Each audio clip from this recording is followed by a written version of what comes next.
तो supreme court में ऐसा है, नॉर्मली बेंचेस 2 या 3 की होती हैं जी।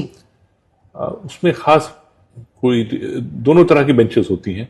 कई केसेस 3 जजेस की बेंच को ही सुनना पड़ता है, जैसे लाइफ सेंटेंस केसेस हैं एग्जाम्पल के लिए, या कोई ऐसा मुद्दा है जहां कोर्ट समझता है कि चीफ जस्टिस जो मार्क करते हैं केस वो समझते हैं इसकी इंपॉर्टेंस के हिसाब से, या कई बार डिफरेंस ऑफ व्यू होता है 2 जजेस में, तो भी 3 जजेस पे जाता है।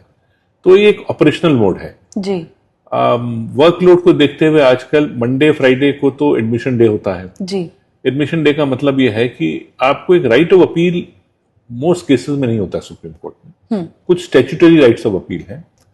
तो जब आप इनमें आते हैं तो सुप्रीम कोर्ट देखता है कई बार कि ये मुद्दा सुप्रीम कोर्ट के लिए देखने लायक है भी कि नहीं जी। उसमें अगर हम देखें तो ऑलमोस्ट 85% केसेस जो हैं उनमें लीव ग्रांट नहीं होती, मतलब वो एडमिट नहीं होती, नहीं होते हैं।